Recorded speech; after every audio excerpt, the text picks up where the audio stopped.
kick off your Memorial Day weekend with some Friday night WNBA basketball from Chicago, Illinois. And it's a two-game weekend set on Friday and Sunday between the Los Angeles Sparks and the Chicago Sky. Starting lineups being introduced, as you can see, inside Wintrust Arena. And we welcome you from the concourse level. Megan McHugh, Lisa Byington with you. And we welcome everyone locally in Chicago on WCIU and, of course, across the country on CBS Sports Network. Well, Megan, we are really early in this young season. And both of these teams, though, have dropped their last couple of games. So needless to say, they're hungry for a win this weekend.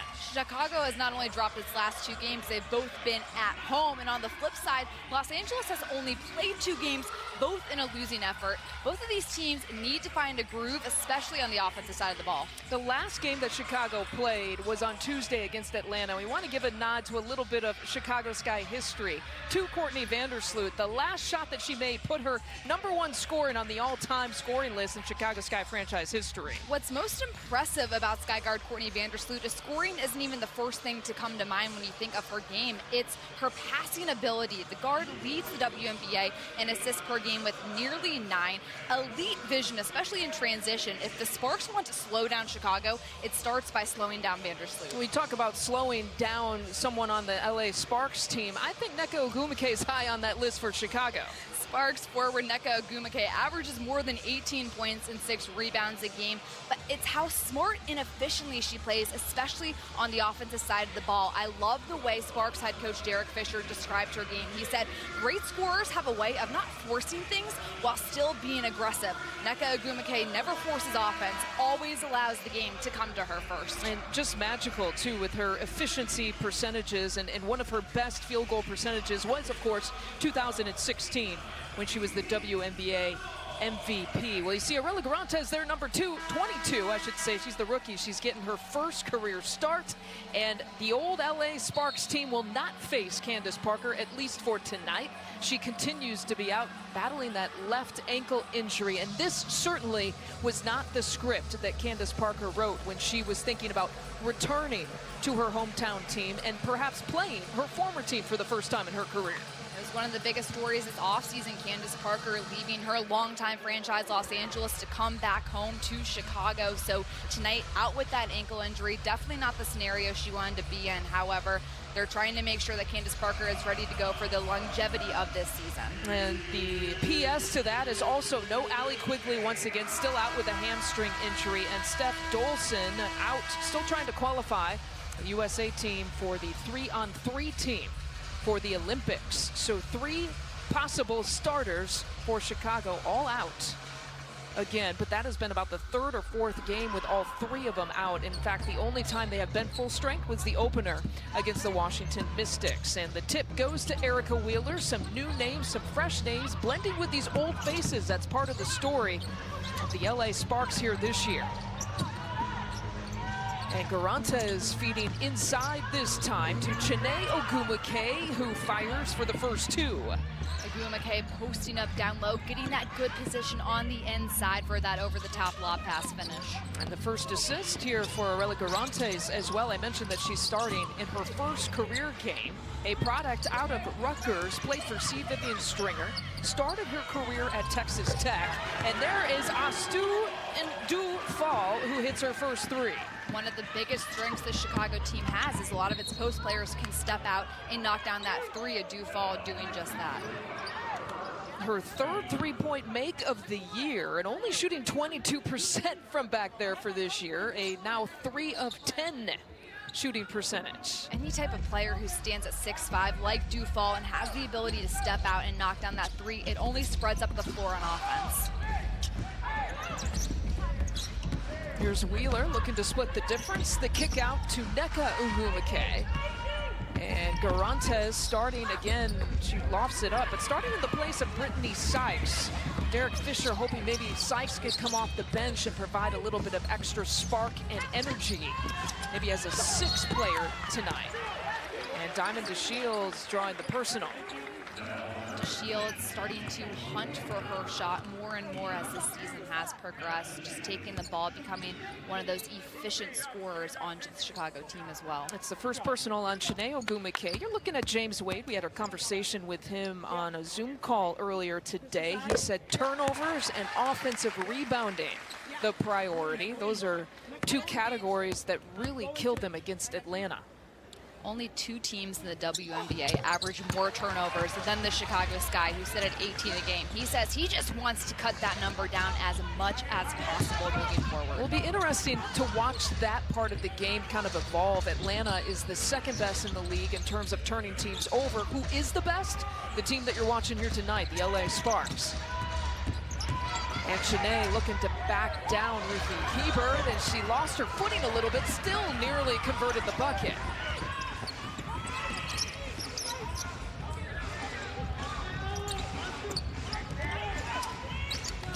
Wheeler getting the defensive assignment on Diamond DeShields here to start. And Hebert up against Shanae Ogumake, excuse me, she turns and spins and fires. Hebert starting to get more comfortable creating in the paint, coming down off the dribble, just a little head fake, shoulder fake for that finish. Here's Christy Tolliver, who's returned to LA, playing in her second stint with this franchise in her career. Shanae was trying to find Nneka, and Chicago ripped it away. The Ogumake sisters so effective in the paint. Chicago trying to pack that paint, limit space. Here's DeShields taking it all the way. She wanted a call, didn't get it. Nneka on the push against Dufall, and she takes it all the way for 2. Incredible body control that Nneka Ogumake brings to the floor. Doesn't need much space, just the ability to go up, focus, and finish. Quick hands by Garantes. Now the shot clock at 10.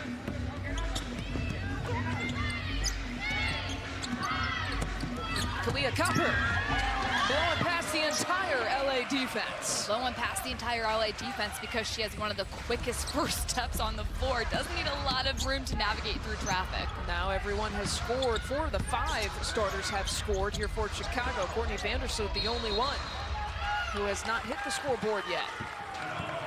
The defensive side of the ball is where Chicago is trying to stay aggressive, especially starting out. Nneka Ogumake coming down, again, doesn't need space, doesn't care that Dufall is 6'5", finishes nonetheless than Copper.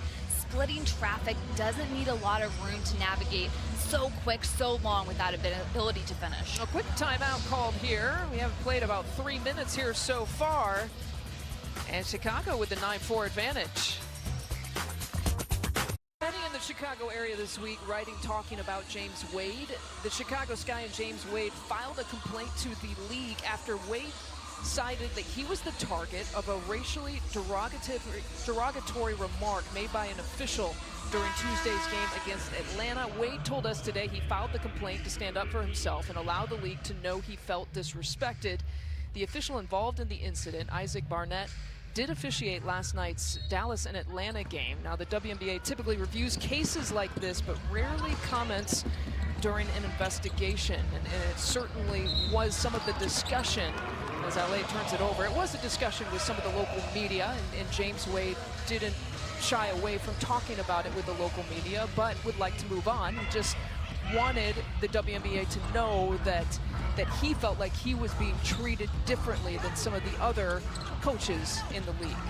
And we were talking in the timeout that James Wade actually might be happy with some of the spacing, too, that we're seeing here offensively and some of the advantages that that's creating here early. And that was something as Ruthie Hebert gets the rebound put back for Chicago. One of the biggest complaints Coach Wade had in that Atlanta loss this week was Chicago's spacing was terrible on the offensive side of the ball. So far in this first quarter, Chicago's spacing much better. As you see a player down here for Atlanta as we get this stop and play. Yeah, it looks like Erica Wheeler. She never made it back down the court after that defensive possession there for LA. And so a full timeout is called here. As some of these players have come over. You see Amanda Zowie-B with her hand on Wheeler's back. These are the first few seconds and minutes that actually Zowie-B is playing this year. And you see Wheeler is down actually on the block, coming off that screen. And she's at the top of the key, trying to figure out where this happened. Oh, she got hit by Kalia Copper. It looks like just a hit right into the nose. Coming off that screen, trying to guard Copper. And she never just officially recovered from that. Few things, I tell you what, hurt more than getting cracked in the face, especially in the nose. So Wheeler, one of the toughest players out there on the floor amongst both teams. Hopefully she can get back out there soon. Yeah, it's just a great story that she is in the WNBA. Of course, an undrafted player that went on to get an all-star MVP honor. And grew up in the Miami area, had a lot of different challenges that she had to overcome as well, and has really worked, even since her time at Indiana, has really worked to try to give back to the communities that she has played in. And Indianapolis has certainly been one of those. It'll be interesting what she can do in the Los Angeles community as well. Los Angeles was very excited when Erica Wheeler came to town as well. And you can see she's just right back in after getting cracked in the face. Such a tough player for this Sparks team. Vandersloot defending her. She blows past her and finds Nneka beautifully, who lays it in with the left hand. Nneka Ogwumike with great awareness, seeing that Courtney Vandersloot was on her. A big height advantage Ogwumike has as she slips to the basket. 5-point advantage here for the Sky. Vandersloot still looking for her first points and tosses it over to Diamond, who's off the mark that time. Off and running, touch pass there, and the finish and the foul. Brittany Sykes with an and one opportunity. Los Angeles able to get out and make some transition offense happen. Chicago late to get back that last trip as well. Off the Diamond Shields miss. Tolliver just looking up. The ball doesn't even hit the ground for Los Angeles. That is a textbook transition drill. Anytime the ball doesn't hit the floor, that is the epitome of efficiency. Well, Derek Fisher told us in our Zoom call with him here today that every little minute, if they can get quality possessions and build on that in every quarter, they definitely will become an improved basketball team, as Hebert gets the 12th and 13th point here for Chicago, and then gets a wrap-up jump ball situation with Nneka Ogwumike.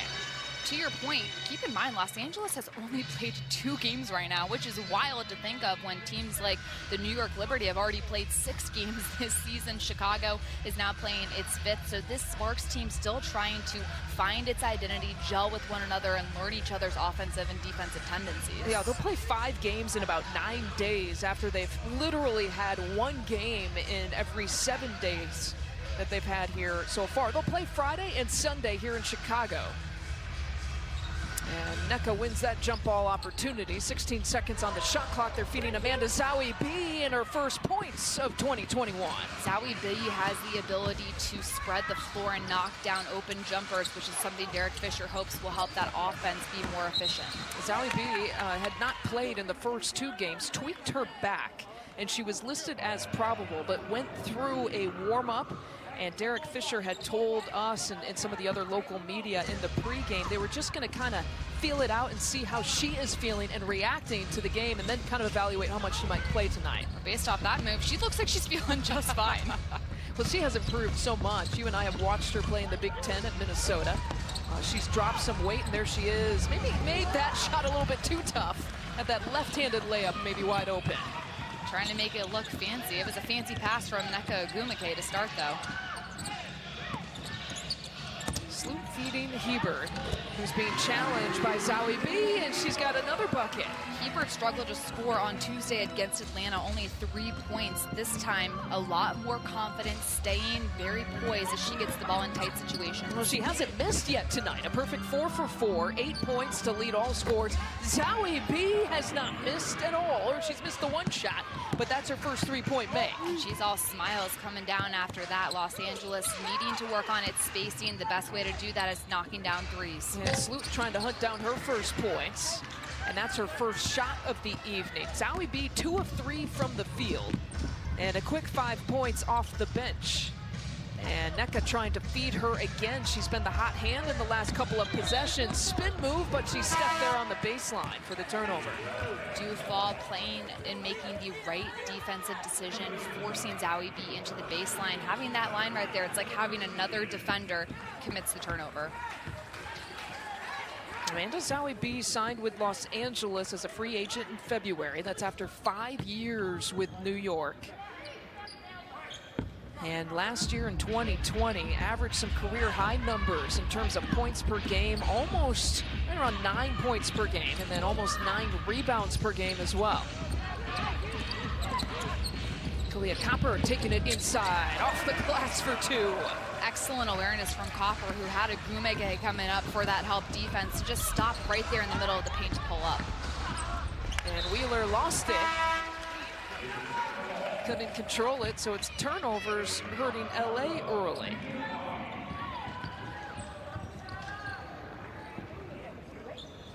Four turnovers resulting in 4 points off those turnovers here for Chicago here so far, and the Sky hanging on to a 3-point advantage. Shyla Heel has checked in at the point guard spot for the first time as Vandersloot heads to the bench, and DeShields will get a trip to the free throw line. DeShields' ability to finish and square up in mid-air is what makes her such an impressive offensive threat. Coming down, reading the screen, Sykes, number 15 on your screen, goes underneath, so Diamond DeShields just continues to attack. She's able to get into the paint very effectively and get fouled.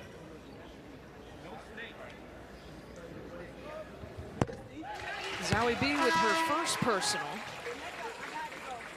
James Wade, he's talking to us about the rotations, what he's got to figure out when you're missing all-stars, when you're missing starters like he is right now with Parker and Quigley and Stephanie Dolson.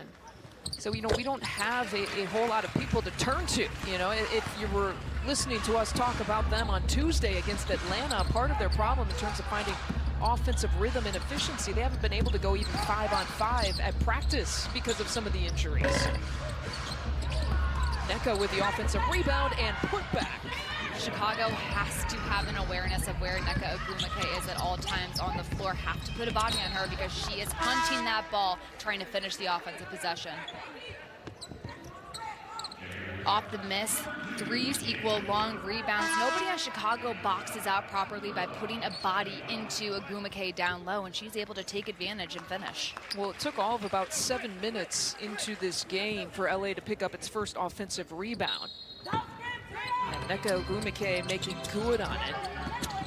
That was an area head coach James Wade of Chicago wants to focus on for this game, is that offensive rebounding component. Atlanta was able to rebound the ball on the offensive side at a high clip last game. Chicago trying to limit that coming in here. Azurá Stevens moving on that screen, and she picks up her first personal.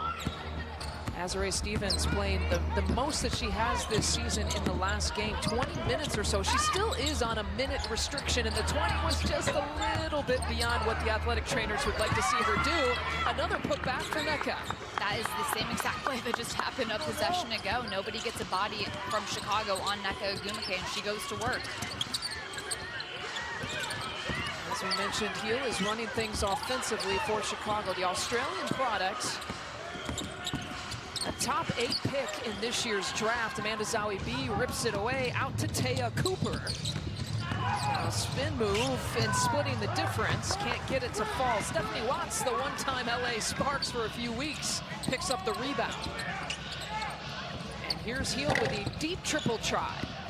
Still hunting her first field goal of her WNBA career. Off and running on the transition. It's Cooper with the finish.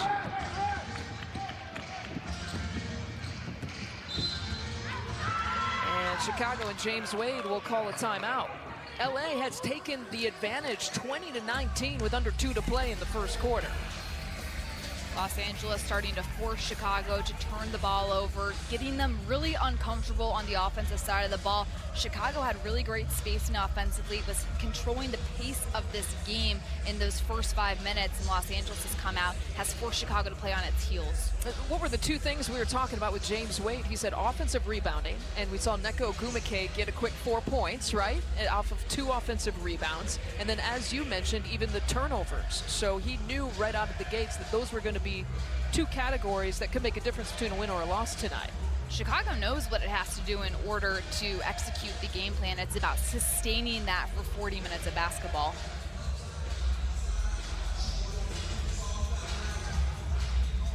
If you take a look on this last play off the Chicago miss, Nia Coffey for Los Angeles looking up, trying to get those transition buckets. Los Angeles does a really nice job anytime running down. They have players that sprint to the basket, trying to create those transition opportunities.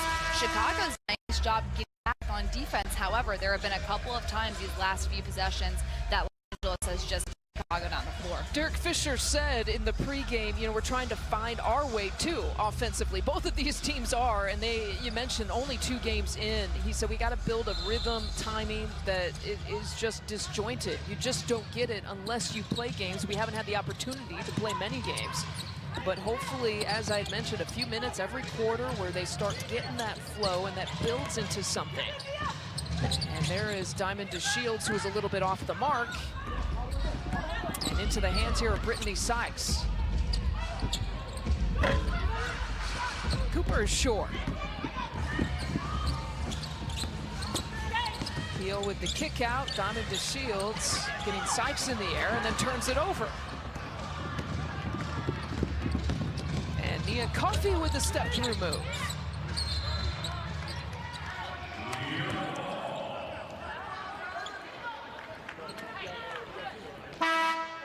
Up and down we go with these two teams on the offensive end for Chicago. Los Angeles really crowding Diamond DeShields. Anytime she gets the ball, there's a guard guarding Shyla Heel that's coming off a little bit, just trying to make Diamond DeShields uncomfortable and force her to make a quick decision. Well, Diamond will take a seat. All her points have come from the free throw line right now. She is 0 for 3 from the field and missed her only 3-point attempt. And 1:10 left to play here in this first quarter. Nneka Ogwumike again winning that jump ball situation. We got a whistle down on the baseline. And Astu Dufal is whistled for the foul.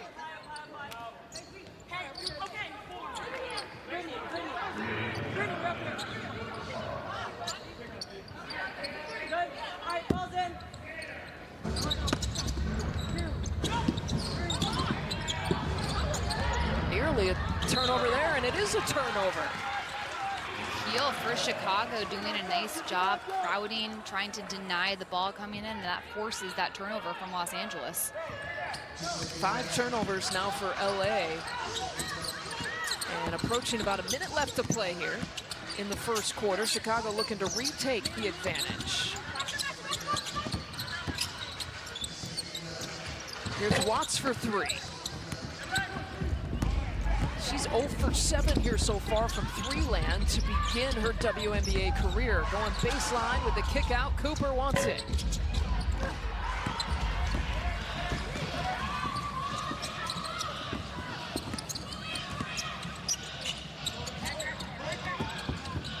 And Heel for 3.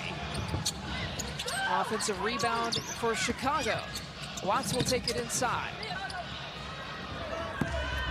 Chicago doing a better job spacing offensively, just needing to try to take high-quality shots versus those types of runners in the lane.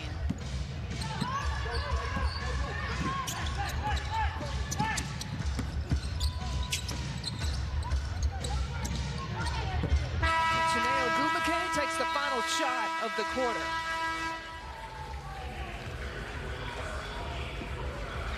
LA trailed by as many as 7 in the first quarter, but leads by 1 after the first 10.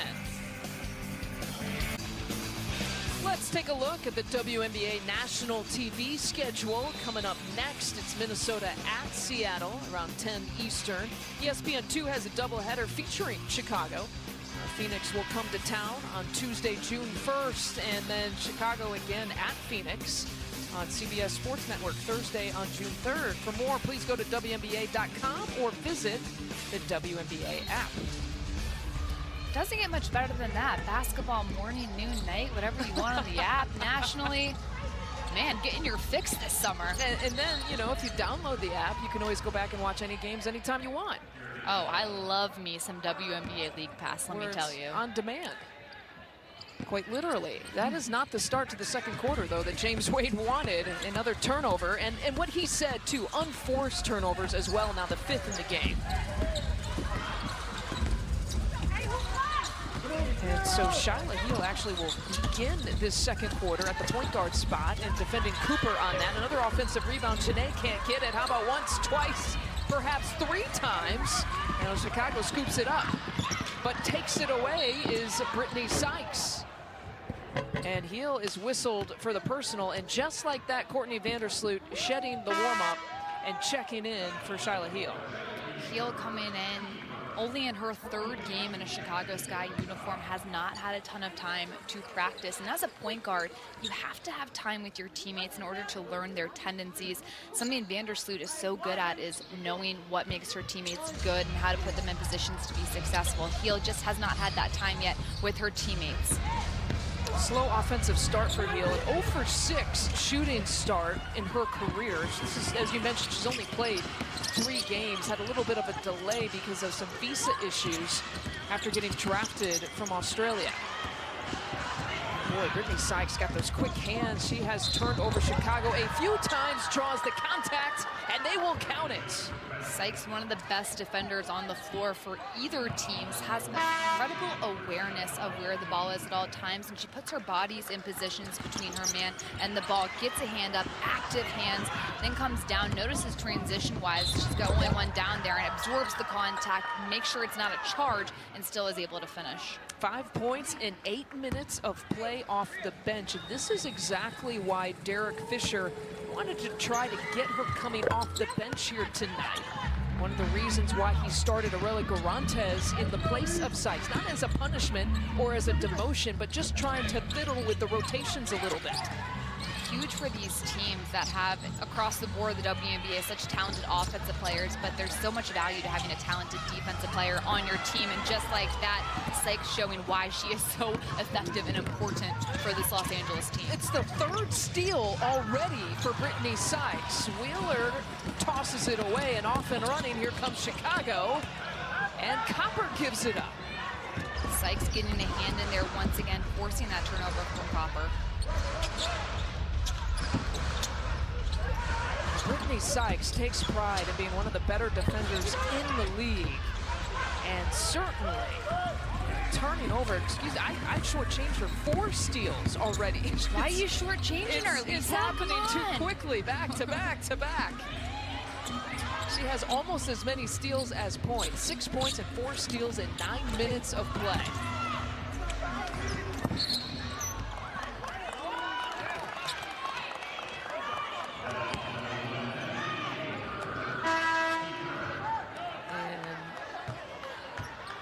Foul committed, I believe, on Diamond Shields. That'll be her 2nd. No, her 3rd. DeShields is going to have to go to bench probably for the remainder of this second quarter. Chicago starting to force too much offensively, getting sped up quite a bit, needing to take a breath, run an offense, get a good set going, and get that spacing back to where it was in the first quarter to get a better shot selection. So 3 personal fouls on Diamond DeShields. 4 points, all of them coming from the free throw line in 11 minutes of play. And you could just see the reaction of James Wade, not only short-handed coming into tonight, but one of his best players now in foul trouble. And forcing the issue there is Bria Holmes. Holmes using a good angle to get off the floor, and offensive foul is called.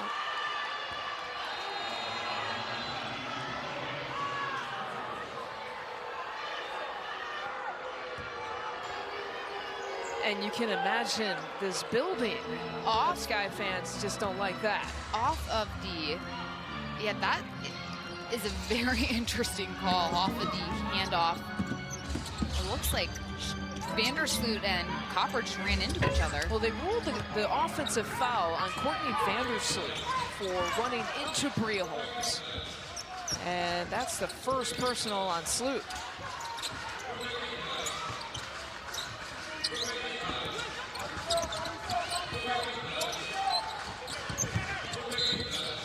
Stephanie Watts gets tripped up that time by Aurelia Garantes.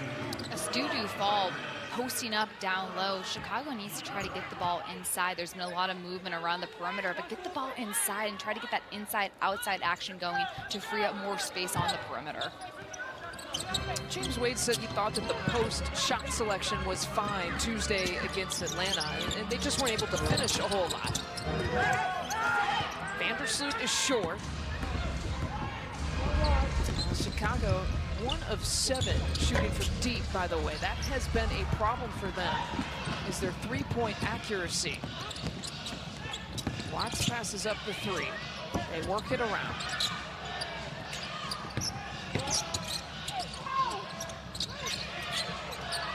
Watts open this time for 3, and she drills it. Her first three-point make of her WNBA career. Watts shooting with a lot of confidence, in rhythm, shoulders squared up to the basket. Good ball movement and awareness by Chicago. Stephanie Watts played both preseason games with the LA Sparks before the trade was made for Watts and Gabby Williams. Gabby Williams now will be playing for Los Angeles, not this year. She'll remain on the suspended list, playing for the French international team. And Coffey rings it up from straight away. Coffey hitting 2 threes here in the last minute for Los Angeles. That left-hander just able to square up and knock it down under pressure. Newfall is too strong. Gets her own miss, though. And will take it strong inside. Cheney with a block. And a little out of control, an offensive foul call on Holmes. Excellent awareness and anticipation by Vandersloot to draw the contact for that foul. And that one's going to hurt. Holmes, meanwhile, is still down on the court. And Vandersloot trying to shake it off.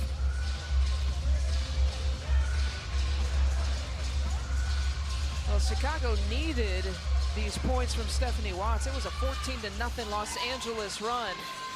Inside-outside basketball, Watts stepping up and showing what she can bring as a rookie. Chicago trying to erase this lead Los Angeles has. Coffey making it rain. And taking a look at the injury report, again, no Candace Parker out with the left ankle injury, and again, no Allie Quigley, again, trying to rehab that hamstring injury, and Candace Parker not allowed, really tonight at least, to play against her former team, but that doesn't mean she hasn't brought the spirit and the energy on the sideline. Not only is Candace Parker a veteran, but few people know the Los Angeles Sparks better than Candace Parker does. And what an asset this is for Chicago, for her to be able just to be in the huddle, sharing that experience, coaching. She takes her job as a leader very seriously for this team. One of the reasons why, among many, of course, other than the fact that she's one of the best to ever play the game, but her versatility, her leadership has been invaluable here so far. And Stephanie Watts, a couple quick buckets for 5 points off the bench. Watts making a quick adjustment. She already hit a 3. Los Angeles isn't going to let that happen again. She pulls up that pump fake, gets to the basket for that finish. Her first buckets coming here tonight in her WNBA career as Ogumake gets wrapped up. And Stevens rips it away, off and running. Here's Copper on the leak out, but she can't convert. That's what Chicago wants to do, get the ball out in transition. If they bring it on the defensive side of the ball, they're able to therefore turn that into quick transition opportunities offensively. Azurá Stevens whistled for another personal. And that is her second. Stevens with 2 personals. We mentioned Diamond DeShields with the 3 personals. James Wade telling us Azurá Stevens at about a 16-minute restriction right now. Still battling back from a foot injury.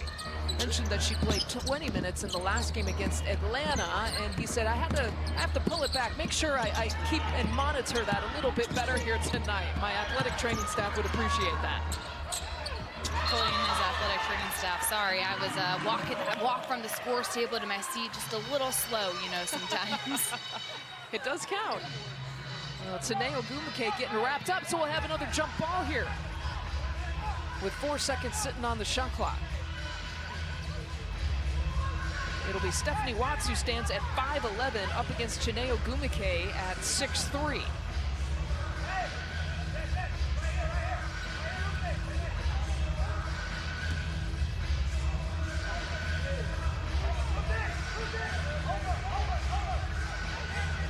think everyone's situated now. The ball is tossed and back into Chiney's hands. With 2 on the shot clock, Garantes fires and hits. Garantes has that ability to pull up in the mid-range. That's a textbook warm-up shot for the former Rutgers player. Just a little pump fake, good clock awareness for the finish. If you watched a lot of Big Ten basketball, you got to see a lot of that. And certainly, I think a lot of people were expecting her to get drafted higher than what she was. A lot of pro talent with Arella Garantes. Now 2 to shoot, and Stevens had to put it up. But Watts rips it away for another 2. Watts staying aware and aggressive on the offensive side of the ball, never leaving a play unfinished.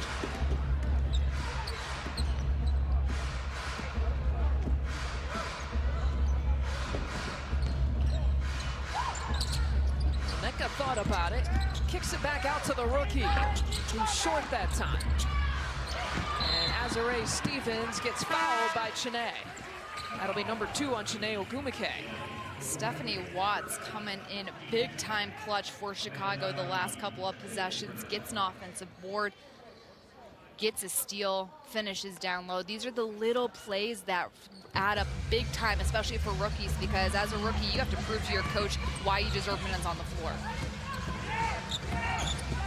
3.5 to play here before the half.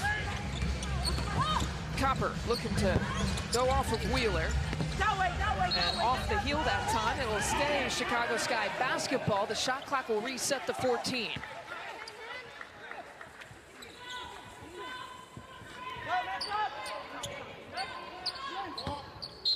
Courtney Vandersloot playing in 299 career games here tonight. Sunday would be 300.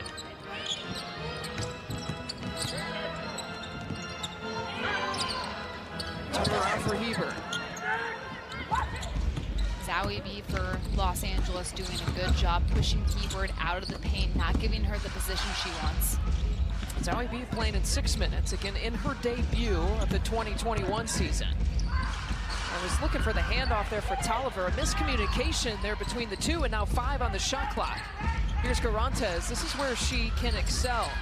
A little step back move, had to force it up that time. And Copper off and running again for 2. Copper looking like Air Jordan, taking off from that second hash at the paint line to finish in the air. Good comparison for the city. I mean, my goodness, did you see how high she got there? Woo. She's fast. Nneka short. And Courtney Vandersloot with the rebound.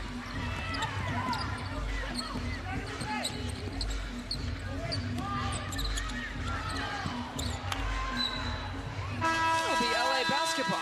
Those are the little things in rhythm. Chicago hasn't quite been totally in sync, but Kalia Copper, talk about being in sync in transition. Vandersloot knows where to get the ball, and that is to Kalia Copper. Let her stand, give her the ball just a little bit ahead. She'll make it look good and finish it the rest. Los Angeles keeps this lead in the second.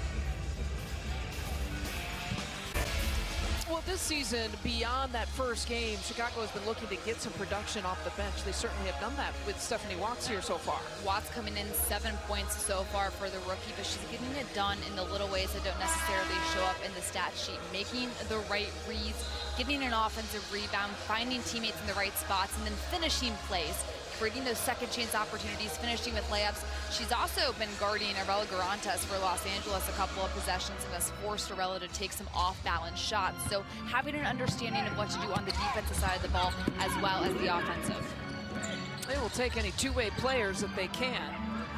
And Watts maybe, again, like with some little extra motivation playing against a team that she was drafted by, thought she was going to play and start her career here in LA. And a foul and a hack on the loose ball there by Taya Cooper.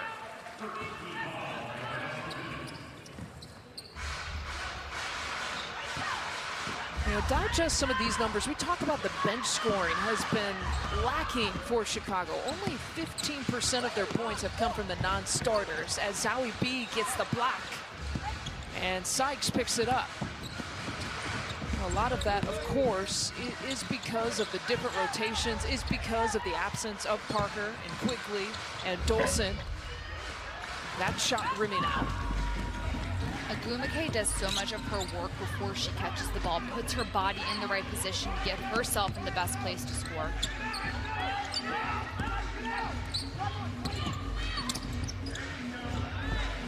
They leave Copper wide open, and she makes them pay. It's her first three-point make of the night. When Chicago hits threes, that helps spread the floor even more, allowing driving lanes and allowing the ball to get inside easier to post players. Astu picking up another foul. And that's her second. Let's go back to the Copper three. Vandersloot always has the awareness of where her teammates are on the floor. Copper wide open, able to knock that down again. Anytime you can get those threes going, James Wade telling us he wants his team to get up 23s a game, picking that number because one of their assistant coaches says that's the way where the game is trending so far. So those three-point opportunities Chicago really wants to try to capitalize on. He said, you know, he's aware of the fact that other teams can attempt 33s. That's probably not within their skill set right now, considering all the missing pieces that they have. Maybe they can get to 30 attempts when Allie Quigley comes back. Candace Parker can obviously shoot the three, as well as Steph Dolson. And missing those three key pieces off and run, and Sykes again with another and one. She's having quite the first half. Sykes making things very difficult on defense for Chicago, then turning it into good offense. To have a player that has that type of defensive mindset so big for Los Angeles. Tolliver making Chicago uncomfortable, and Sykes just coming down and finishing in traffic midair to get hit and have the strength to still get the ball in the bucket. Whew. Sykes hitting the weight room this offseason. 8 points, 5 steals for Brittany Sykes in 10 minutes off the bench. And add in a couple of rebounds or two. Involved in a trade with Atlanta in the 2020 offseason. Of course, is one of those players that was a part of the Final Four team at Syracuse. So we have a lane violation that took that free throw attempt away.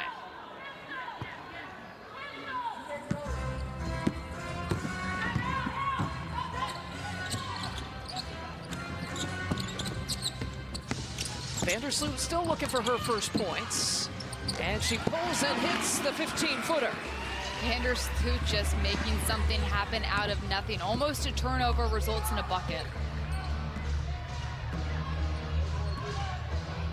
3,004 career points now. If you're keeping track, that's tops in Chicago Sky franchise history and her first 2 points of the evening. And Cooper with the lefty finish.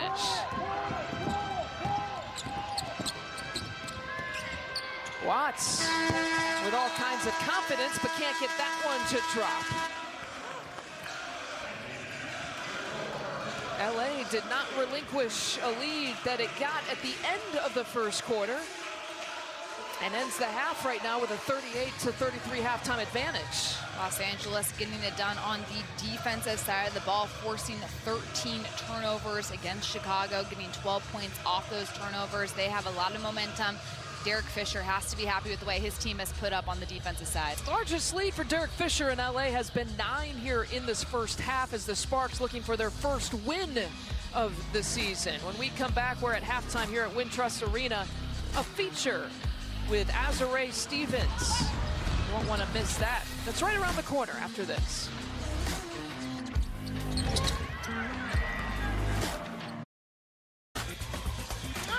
Diamond DeShields is ready to unzip that warm-up and get back on the court. As we had mentioned, 3 personal fouls for her.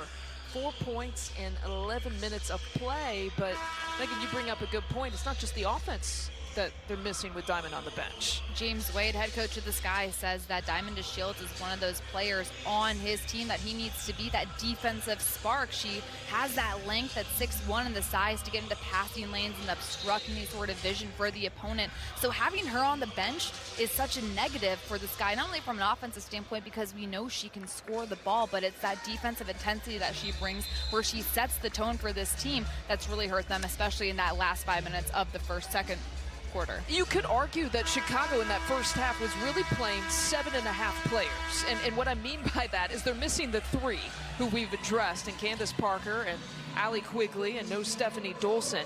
Then you have Diamond DeShields, who's out of most of the first half because of foul trouble. But then you also have Azurá Stevens, who's on a minute restriction, and there's the kind of the half person that I was sort of referencing. So, you know, down to, you talk about when you're limited in numbers, that certainly was the case, especially in the first half for James Wade in the Sky. Offensive rebound for Hebard, and she gets the soft touch to drop.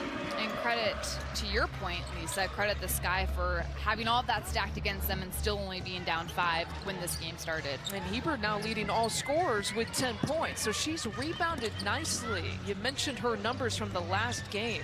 Just 1 of 6. That's the worst shooting performance of her career on Tuesday against Atlanta.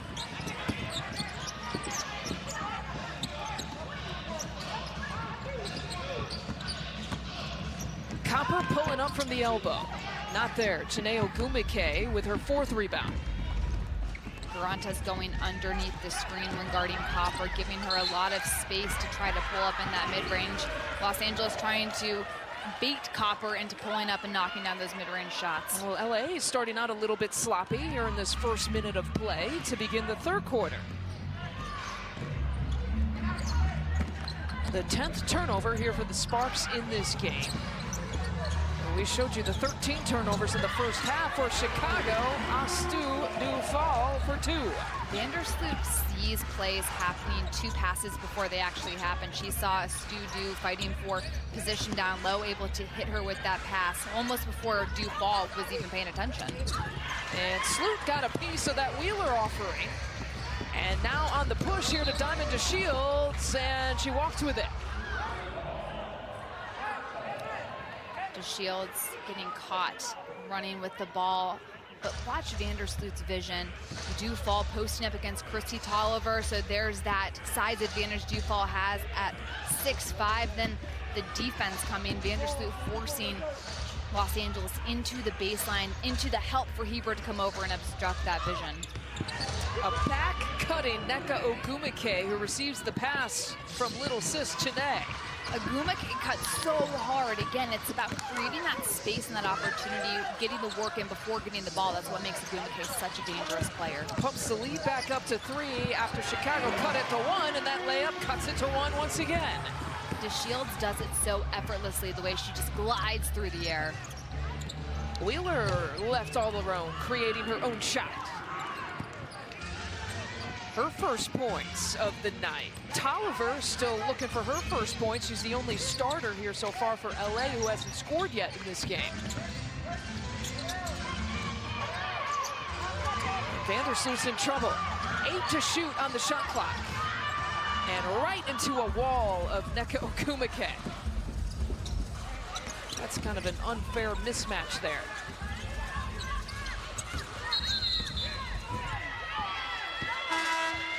And Chiney Ogwumike called for the offensive foul as Hebard went tumbling.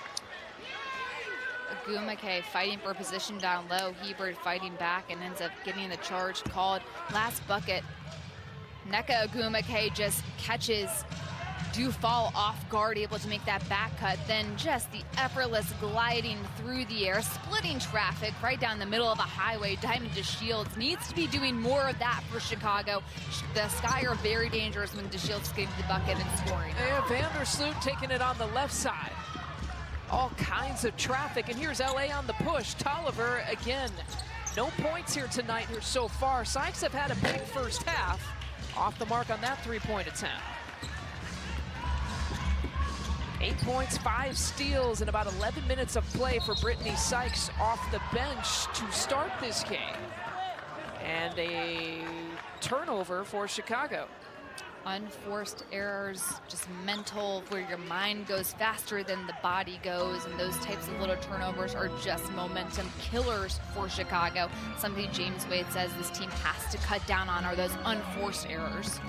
We asked James Wade, how do you navigate this time and stay optimistic when you are playing shorthanded with several key players not available? And he said we have to simplify things, and we have to focus on a couple of things, and turnovers, as we have said, and offensive rebounding is the other.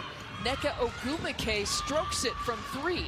Ogwumike's ability to also bring her game out and knock down the 3 just makes her unfair to guard. I mean, she has a counter to every move possible.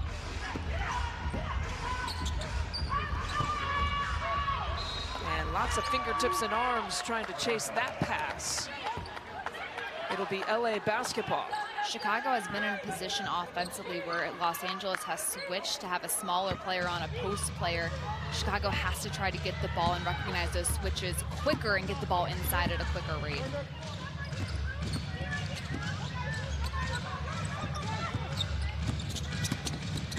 Sykes will pull up from 15. And she gets her own miss. Good ball movement this time here from the Sparks. Wheeler, what a move! But couldn't get the finish.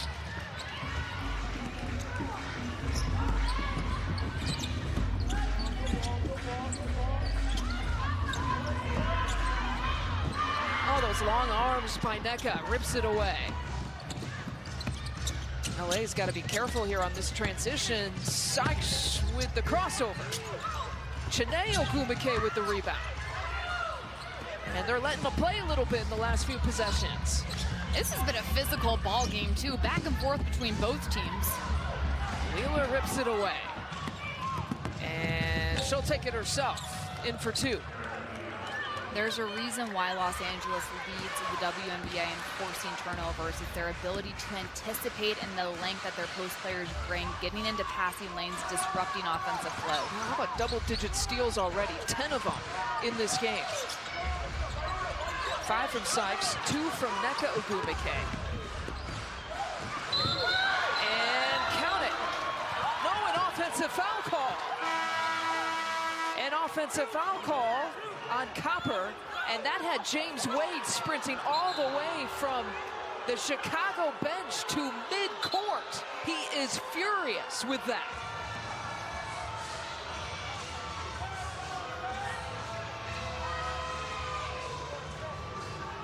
We are at the midway point of the 3rd quarter. James Wade is hot. We will take a look at it when we come back. Okay, so an interesting turn of events on the offensive foul call on Kalia Copper. And she was up against Christy Tolliver. And while we were in the break, this official staff looked at that last play at the monitor. We were able to take a look at it too, and so we will replay it for you here. Megan, what do you see? I completely disagree with this call. Kalia Copper beats Tolliver to the spot. They're looking at the kick out on the leg. That's a natural basketball play in my eyes. Kalia Copper comes up and moves her knee out all the time when she goes up for a drive. I don't understand where the contact is, why that was called a charge. I completely disagree with this call.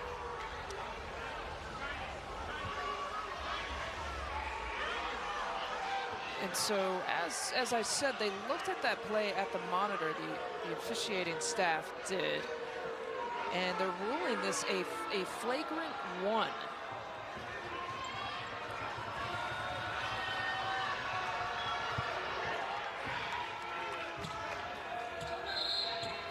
Now, the referee's concern is the unnatural kick of the leg into the body of Tolliver, but Kalia Copper made it to that position first, marking her spot in the territory in the air. So to me, Tolliver coming over late, I don't agree with that.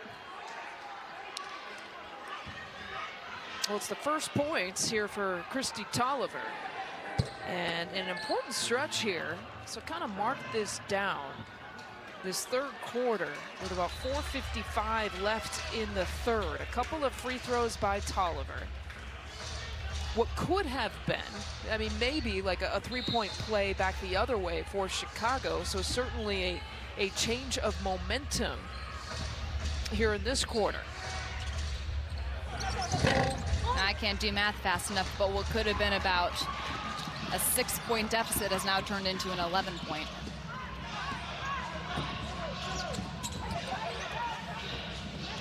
And this is the largest lead of the game for any of these teams. Previously, it was 9 for LA. Chicago had a 7-point advantage in the first half. But 11 now for the Sparks, and yet another turnover. Wheeler looking to cross up Vandersloot, who commits the foul. Los Angeles taking advantage of the momentum they have right now, coming down and making plays happen in transition, even if it's not resulting in an automatic bucket. Los Angeles doing a nice job drawing fouls and getting to the foul line. Well, LA continues to put the pedal to the metal, and again, this is a really important turning point for Chicago in several ways. You could see the frustration on some of their faces. Courtney Vandersloot and James Wade, of course, was irate going into the huddle after that game, and you see him still trying to plead his point. Whether you agree or not with James Wade's stance, he has been very vocal, especially this year and in the past, that he's felt like officials have sometimes officiated games differently for Chicago. Again, that type of call, I'm blown away that this was ruled as flagrant, and I'm gonna have to hear the reasoning about it later. But to me, Kalia Copper kicks her leg out all the time when she drives to the basket, so how is that any different than another play that she would make?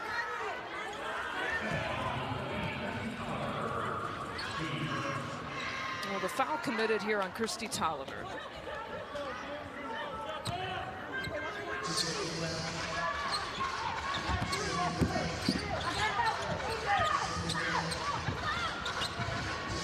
Diamond DeShields from the baseline.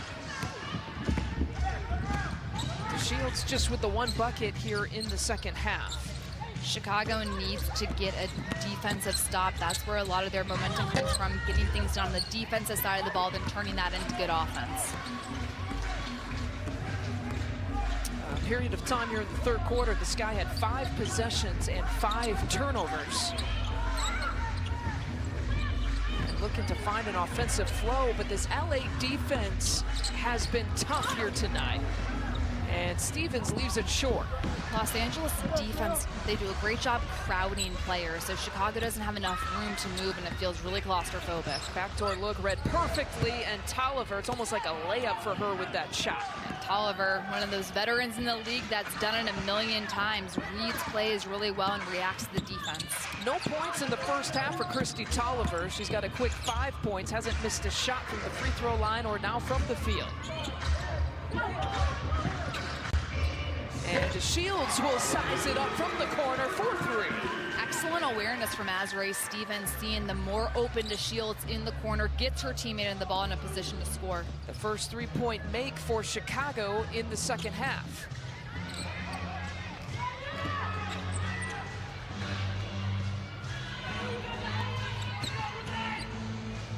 And Wheeler will pull up and hit from 3. Wheeler making Chicago pay for going under the screen, saying, hey, I can knock this down, you gotta respect it. She had not hit a 3-point shot coming into this game. Was 0 for 5 on the season, but suddenly this LA team has found its groove a little bit as Copper gets knocked to the court. Copper is at her best when she is creating and driving in the lane. That's something she's been able to do a couple of times throughout this game and been successful. Chicago needs to continue trying to create those types of driving opportunities, but that comes from good floor spacing. Something that Wade was looking for his team to do coming from Tuesday's game into tonight was creating those really good spacing opportunities, because that allows Courtney Vandersloot to go to work in addition to driving lanes to open. Zoe B commits her second personal. And here is Watts taking it hard to the cup. What a great spark off the bench Watts has been for Chicago throughout this game. She had 7 points in the first half, then coming in and being really aggressive on offense, not showing any sort of fear or timidness, staying aggressive, getting to the basket.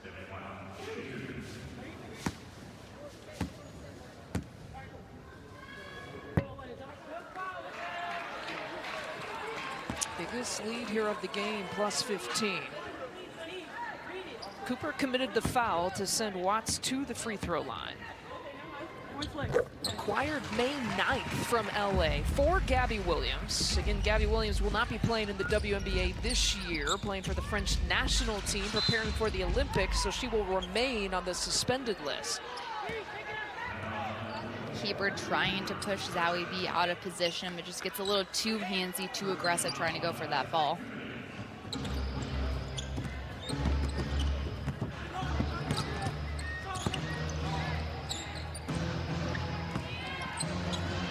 Hand off there to Tolliver. And a moving screen on Zoe B. Credit Diamond DeShields for that defensive possession, trying to fight over the top of that screen, able to force Zoe B to move and therefore get that foul called. The third personal on Zoe B. Janae Ogumike also playing with 3 personals for LA. And we got another moving screen on Hebert. So she's picked up a couple in the last minute or so. Been a lot of whistles the last couple of plays as well. All of a sudden, it seems that they're calling this game a lot tighter than they were in the first half. 3 for Hebert, 3 for Dufall, and 3 for DeShields, who played the first half, about 11 minutes in the first half with 3 fouls. Hasn't picked up a foul here in the second half, and we've got another foul.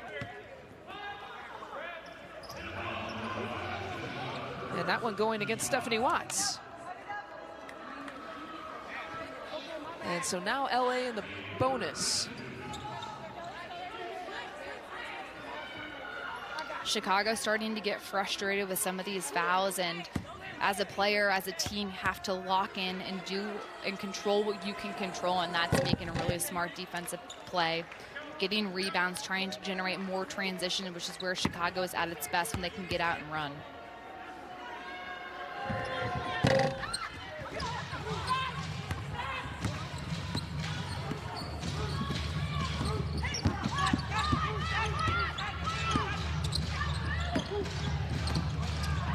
Watts was trying to find Copper back door, and they threw it away instead.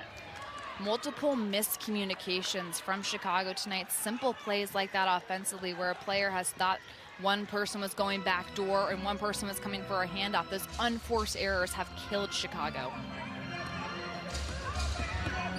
Well, 23 turnovers that have led to 22 points here for LA. Amanda Zoe B looking just A-OK tonight in her debut. Zoe B, such a hard player to guard simply because of her size, and she's able to step out and knock down that 3, spreading the floor rather for Los Angeles.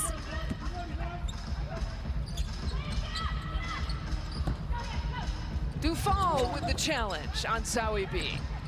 Loose ball into the hands of LA. They're off and running. Sykes. And again blocked by Vandersloot.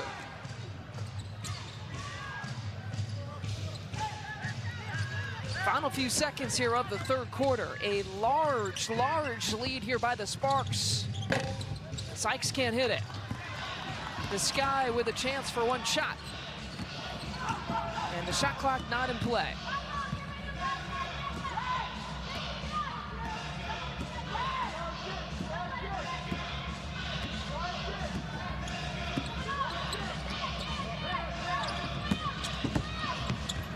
Dufall with a hard take and an offensive foul call.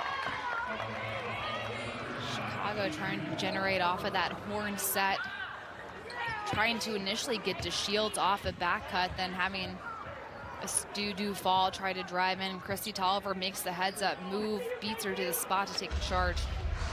4 personals now on Stu Dufall.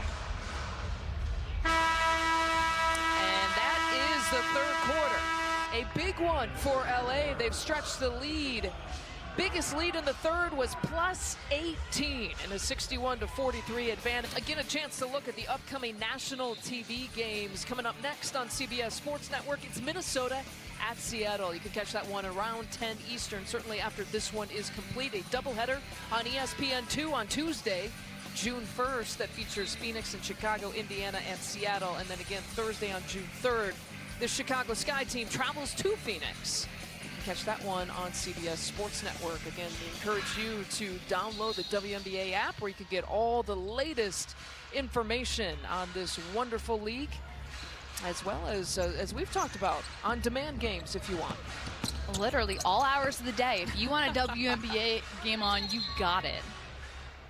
And we got some bodies colliding there between Chiney Ogwumike and Ruthie Hebert, and the foul committed on Chiney, who has had a tough go of it in the foul category.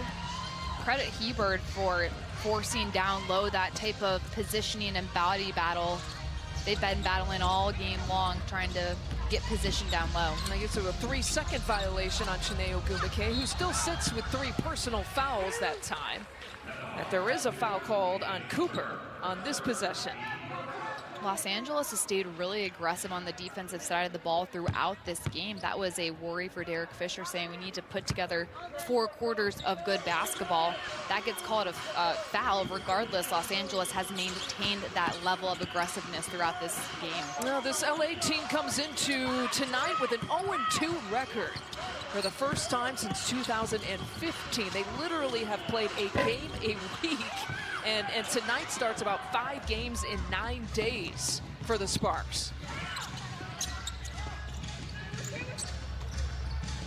And so just kind of a weird scheduling quirk to begin the season for Los Angeles as Cooper tosses it away.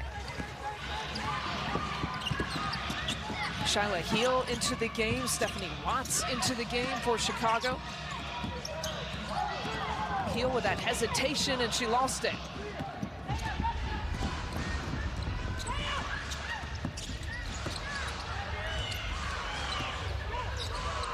Vandersloot getting set to check back in for the Sky. They're getting a little bit of a breather here to begin this 4th quarter. Here's Nia Coffey for 3, and left that follow through hanging a little bit. Coffey has already hit 2 threes in this game, and she was wide open on that skip pass as well. Chicago has to make sure they're only a step within her vicinity in order to get a hand up and contest, and they got another offensive foul called. 9 points for Nia Coffey, who was a one-time teammate of Megan McEwen. Nia Coffey, yes, and she, I tell you what, since her freshman year of college has been a stud. She has hopped around a little bit, bounced around the league. This is her first year playing with LA. A couple years with Vegas and San Antonio, and a year with Atlanta, and a year with Phoenix. And a big basketball family, the Coffeys. Her brother playing in the NBA, and she's in the WNBA, the only brother-sister duo to do so at the moment. In the same city. The LA media community needs to jump on that story, in my opinion.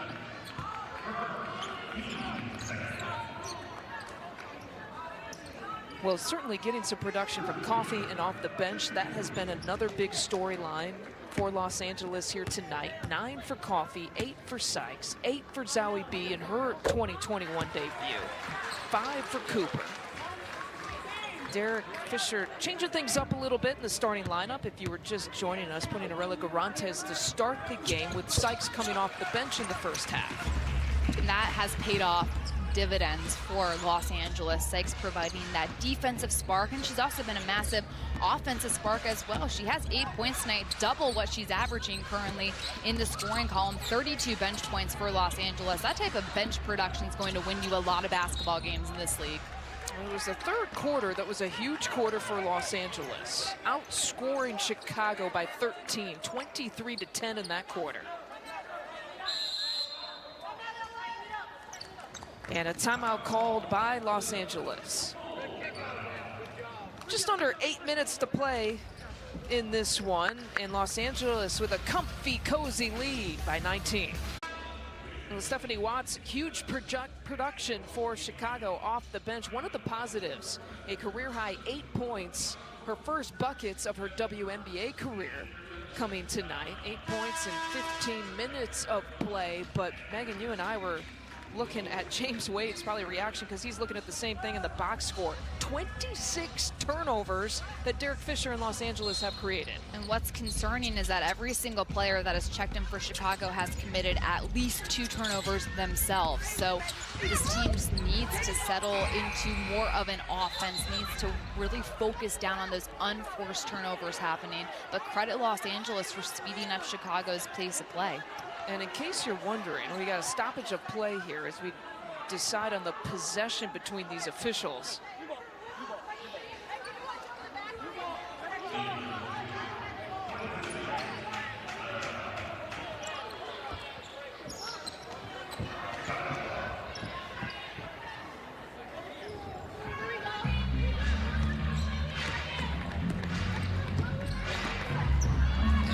Confused about what the call is, but it's Chicago Sky basketball. How about that? You and me both. I was hoping you would know. That was an inadvertent whistle, we're told. I kept staring at my stat monitor, hoping that it would save me. Man, stat monitor sometimes not pulling through, man. It doesn't throw you the life support at all. Sykes is picking up the foul there. And here's Diamond DeShields for three. She's got a couple of those tonight. DeShields rarely misses from beyond the arc when she catches in rhythm and has a second to set her feet and score.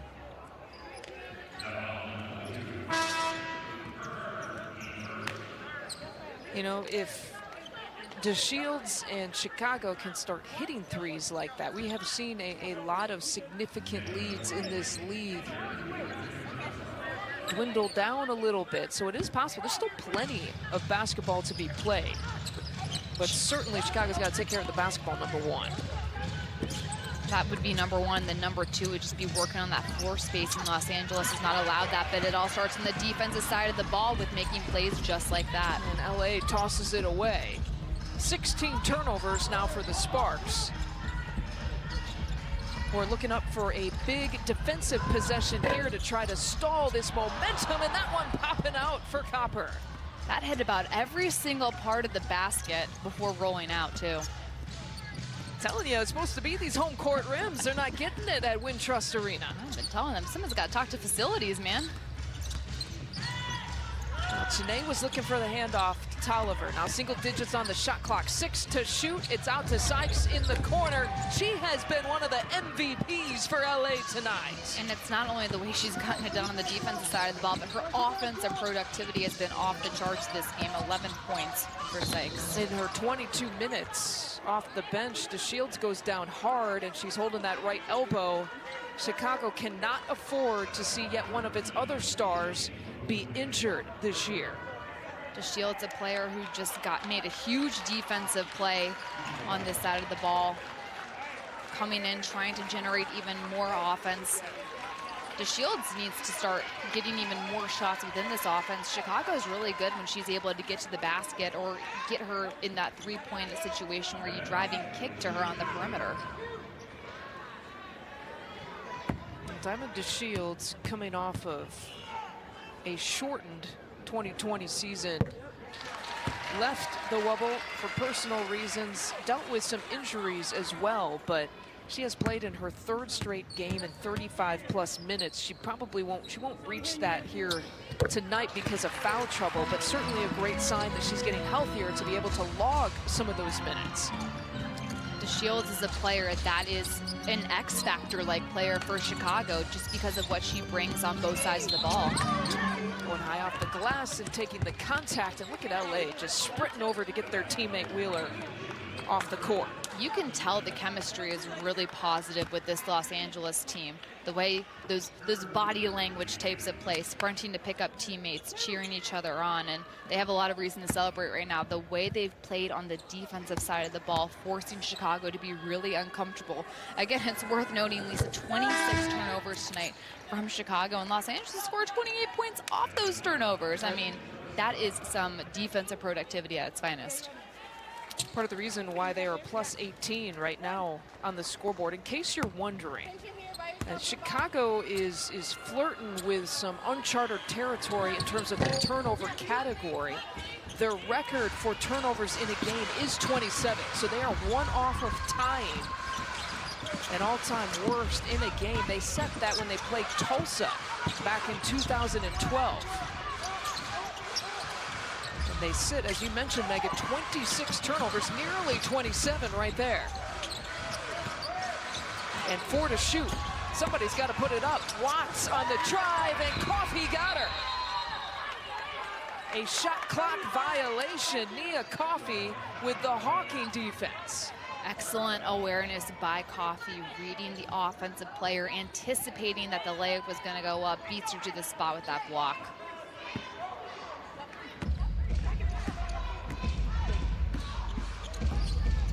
Three blocks on the game for Los Angeles. Nia Coffey's first.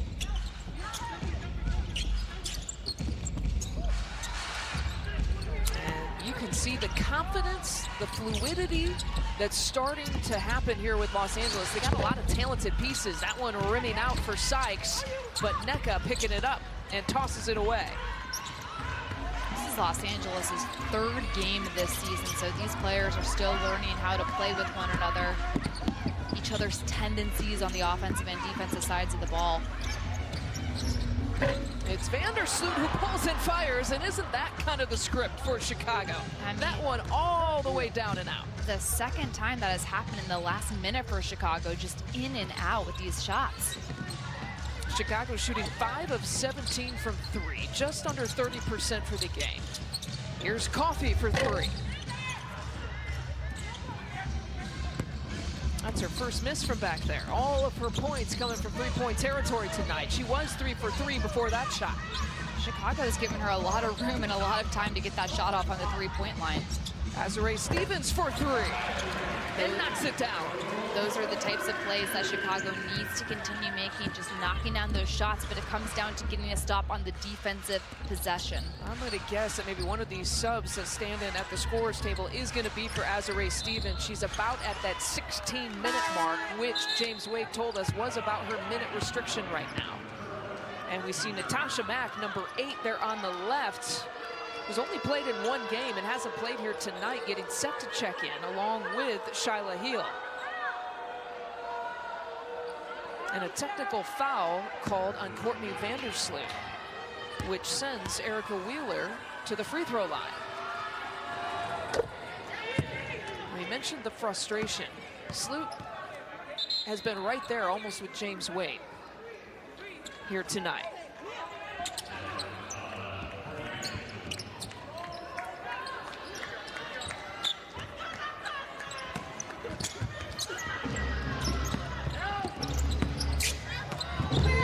Hebert smothers Chiney Ogwumike.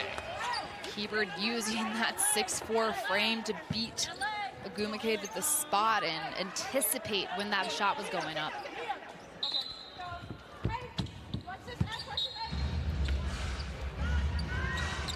11 seconds left on the shot clock. Under 4 to play here in this game. And LA is playing with a player down.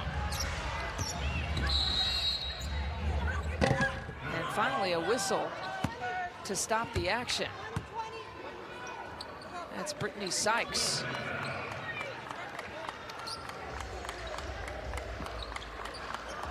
And she was down even before the ball was inbounded. So the left side of your screen here, let's take a look. Top of the key on the screen. It looks like Heel's shoulder just goes straight into Sykes' mid-body. Almost looks like knocking the breath out a little bit. Now she's up, communicating, talking, gives a thumbs up.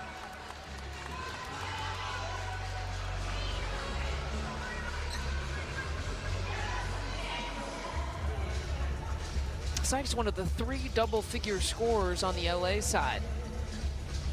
Sykes with 11, Wheeler with 12, and Nneka Ogwumike with 14. And you mentioned it before, Lisa. Derek Fisher making the decision to bring Sykes off the bench, trying to create that spark and energy in the second group for Los Angeles, and it's paid off big time, not only from a scoring standpoint, but Sykes, the best defender for Los Angeles, also coming in and providing that defensive spark as well. 5 steals for Sykes tonight. All of them coming in the first half. And I felt like they all happened within like a 10-minute time span too. It was bang, bang, bang. And Chicago will get the basketball on the baseline.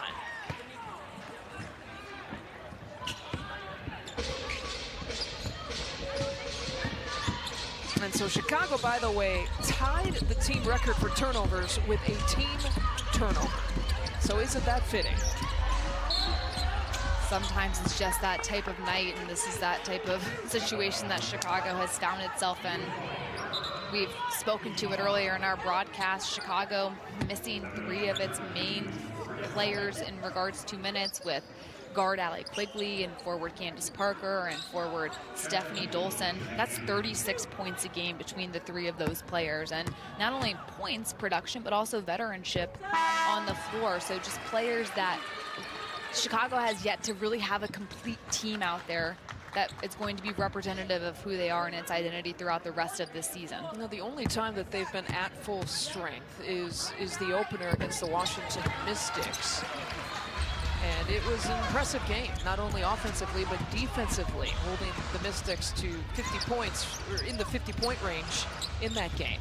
I'm going to assist you on that, partner. 56 points on that game, and that was tied a franchise record for lowest points. So this team has the ability to make it happen on the defensive side of the ball, and they have the ability to score as well. But as James Wade told us, this roster was built so every single player would contribute and be successful within it. So when you have multiple pieces missing, it makes it really difficult for everyone to have to adjust with such little practice time.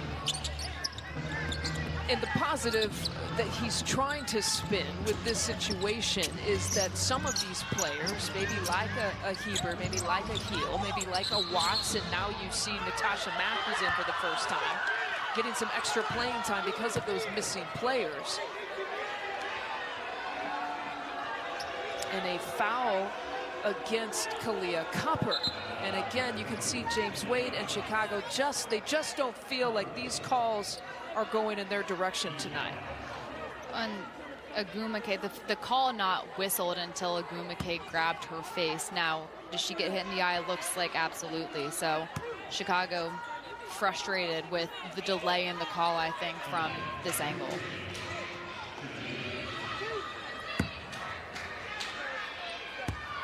And Taneo Agumake stepping to the free throw line for the first time. LA shooting 13 of 15 as a team. Let's go back and look at it. Number 13 in white on your screen gets hit in the face coming down from Watts trying to dig in.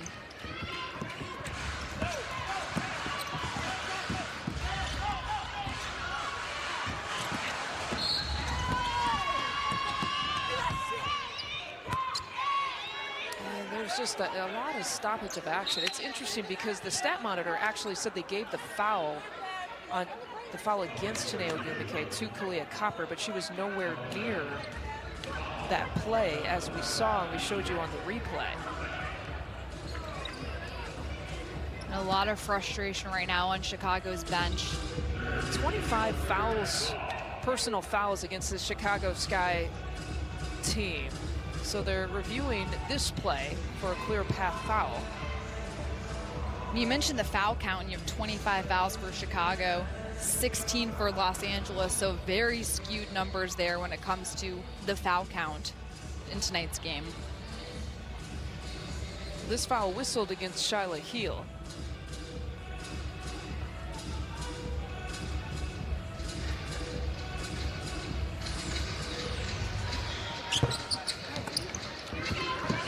And so we'll replay this as Heel with the setup here. Wheeler just making the easy pocketing. Heel has the ball out in front. Wheeler anticipates and finishes, but we're looking at the foul here as Heel grabs Wheeler, trying to prevent a run out for an easy layup.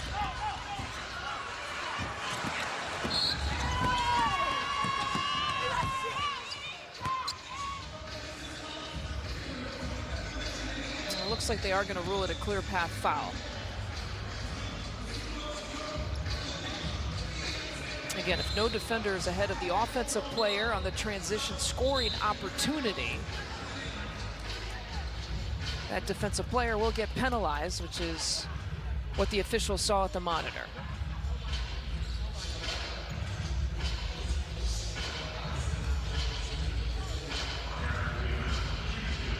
And so Wheeler get a couple free throws here coming up.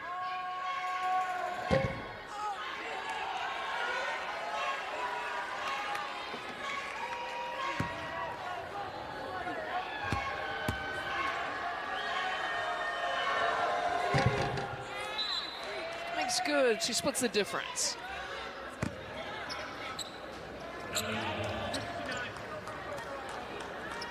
And so with that play, this is not the kind of record you want to set tonight. A franchise worst 28 turnovers tonight.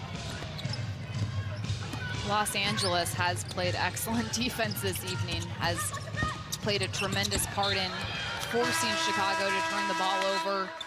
The defensive intensity has been strong throughout the entirety of this game for Los Angeles. LA holds a stronghold here score-wise in the fourth. Under 3 minutes to play in the fourth quarter and in this game. 73-55 is your score. Los Angeles looking for its first win of the year. In Chicago, you know, they've dropped their last two, and unless a miraculous comeback happens in the final 2 minutes and 49 seconds, they're going to drop the last three with players like that in street clothes. Candace Parker. The Sparks have put on a tremendous showing, especially on the offensive side of the ball. Every single player that has clocked in has scored a basket. It's been balanced scoring. It's getting it done on the defensive side of the ball as well. You mentioned it. I feel like we're beating a dead horse with it almost. The 28 turnovers tonight for Chicago. Much of that due to Los Angeles' defense. In case you're wondering, there is a WNBA record that is somewhat close. Turnovers in a game, the WNBA record is 33. Chicago's sitting at 28 right now in this game, and has nearly given up 30 points off of turnovers tonight to Los Angeles. The Sparks have picked up 29 off of the 28 turnovers. The pull-up from mid-range, that rims out. And the rebound to Coffey.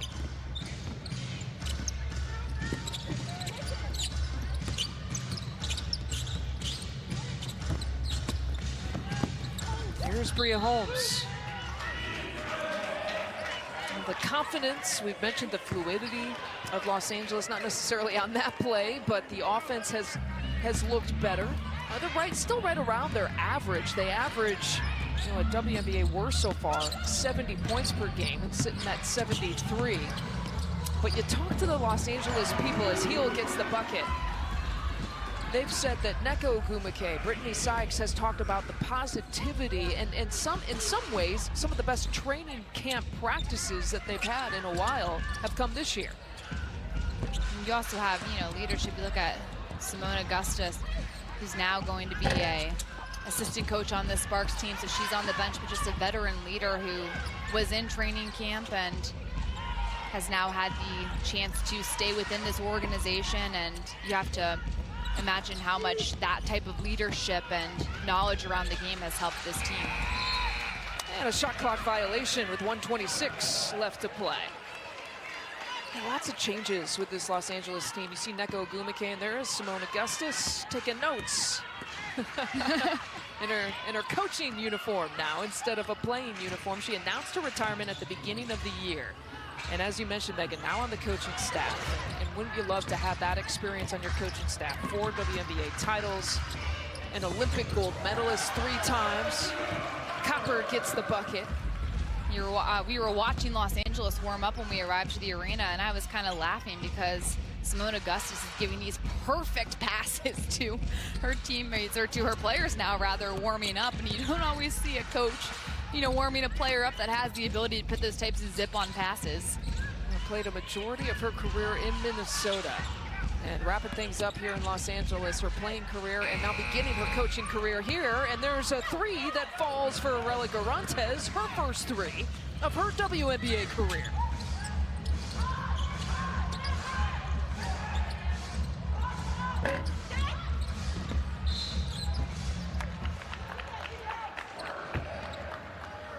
It'll be LA basketball. And so Chicago will drop its last 3 games. And again, playing shorthanded and trying to piece things together. No Candace Parker, no Allie Quigley, no Stephanie Dolson.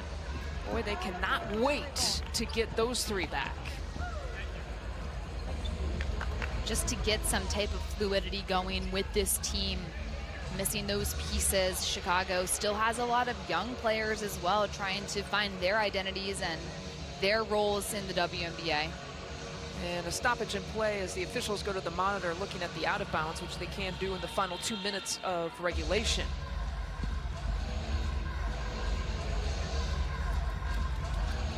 And so these two teams will meet each other again on Sunday. And this is what they're reviewing. Is it off the hands of Heel? Is it off the hands of Cooper?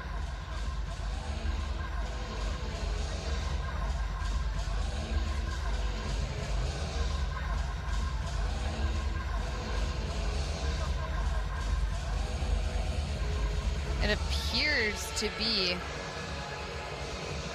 from that angle, off the hands of Cooper.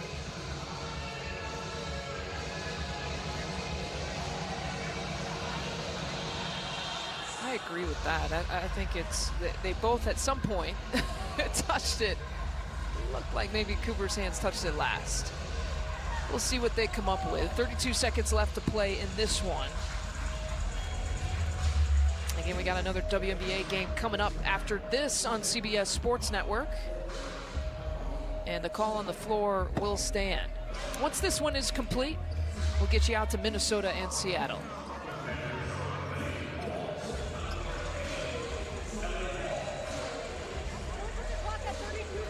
And so the officials saw what we saw off of Cooper last, and so Chicago will take it out from underneath.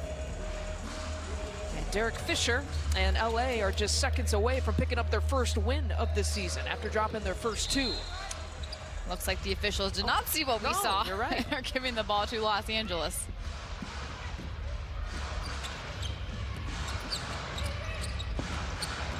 We all have had different eyes on some of these plays here tonight.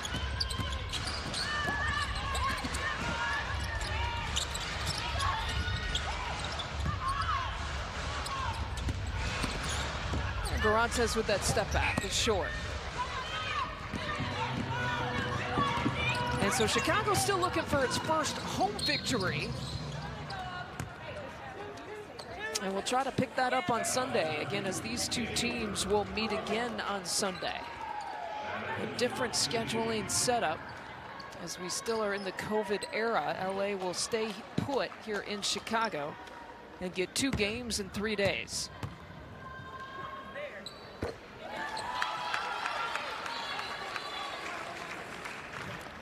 Derek Fisher was looking for measurable improvement with each quarter here tonight. I think he saw some of that. A 15-point advantage. LA picks up its first win of the season. And a nice embrace between the two head coaches. For Megan McEwen, I'm Lisa Byington. That's your final, 76-61. LA picks up win number 1. For those watching on CBS Sports Network, we'll get you out to Minnesota and Seattle. For those watching on WCIU,